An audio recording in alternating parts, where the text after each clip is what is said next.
Comment vendre en temps de crise coronavirus ? À l'heure où je vous parle, cela fait plus d'1 mois que je n'ai pas serré la main ou même fait la bise à quelqu'un, même de proche. Nous commençons à ressentir les effets de la crise sanitaire et économique que nous traversons. Comme on pouvait l'imaginer, nous avons une baisse considérable dans certains secteurs et des augmentations dans d'autres. Les sandwichs et salades de fruits ont été remplacés par des pâtes et des produits frais. Les cosmétiques et les produits coiffants ont été remplacés par les tondeuses et produits d'épilation et de coloration. Et la vente de produits surgelés a complètement explosé. D'un autre côté, nous avons l'Observatoire français de la consommation qui nous indique une perte de 120 milliards d'euros pour 8 semaines de confinement. Autant dire qu'il y a des entreprises qui n'y survivront pas. On voit également que le e-commerce subit une baisse de la consommation alors que leurs clients n'ont jamais eu autant de temps pour visiter et acheter sur Internet. Première explication, la logistique. Les clients ont peur de devoir attendre une durée trop longue pour être livrés. Deuxième explication, les personnes confinées ne ressentent pas le besoin d'acheter car ils sont coincés chez eux et ils ne pourront pas profiter des produits qu'ils achètent. Troisième explication, la peur. La population est en train d'épargner de l'argent par peur de l'avenir, une explication plus que probable, même si le déconfinement va libérer petit à petit les angoisses. Alors, que faut-il faire ? On sait que le Covid-19 ne va pas s'évaporer du jour au lendemain, que même si la population va pouvoir progressivement sortir, les habitudes des Français vont clairement changer à l'avenir. La peur d'attraper ce virus sera toujours présente et les distances sociales vont perdurer pendant encore un long moment. Il est tout à fait légitime de ce point de vue de se dire que les ventes en ligne seront moins touchées par ce virus car l'avantage de la vente sur Internet, c'est qu'on peut conserver la distanciation sociale. Et on peut tout à fait imaginer que ce mode d'achat sera préféré par le consommateur. Et toi, qu'en penses-tu ? Est-ce que toi aussi tu penses que la vente en ligne va encore plus progresser avec cette crise ? Dis-le-moi en commentaire, je serai ravi de savoir ce que tu en penses. Selon moi, la meilleure chose à faire à l'heure actuelle pour éviter de finir dans un mur, c'est de s'adapter.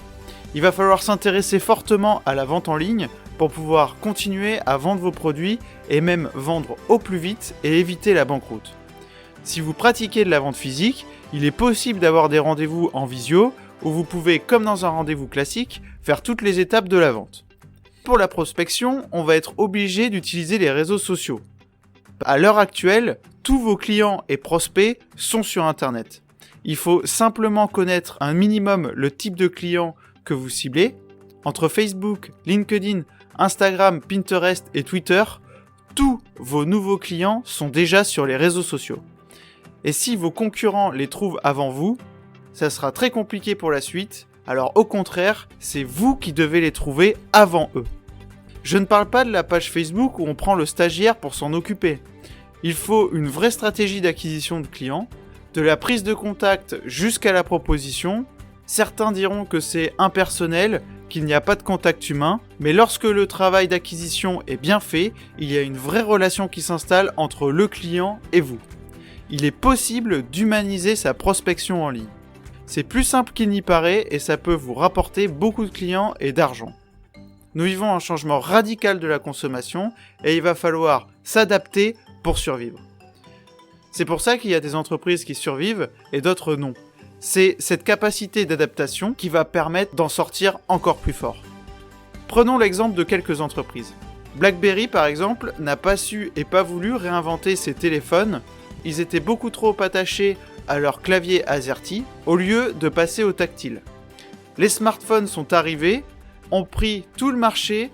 Lorsque BlackBerry a compris son erreur, c'était déjà trop tard.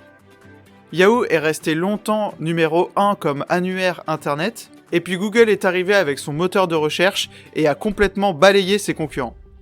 Kodak, avec l'arrivée des appareils photo numériques, n'a pas su se renouveler pour survivre. Mais on a aussi des entreprises qui ont su s'adapter et se réinventer.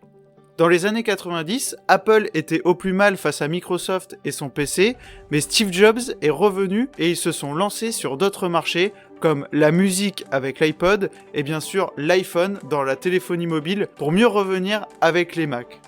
Mais on connaît également Peugeot qui plus récemment avait des problèmes financiers et a su se relever jusqu'à changer drastiquement le design de sa gamme et travailler sur son image pour être plus haut de gamme. Aujourd'hui, leur nouveau modèle enchaîne les succès commerciaux. Dans le business, il faut savoir s'adapter et c'est vrai que quand on a la tête dans le guidon, c'est pas toujours facile. Mais prendre de la hauteur, c'est nécessaire pour mieux repartir. Si tu as aimé cette vidéo, mets-moi un like, abonne-toi et moi je te dis à plus tard pour une prochaine vidéo. Salut!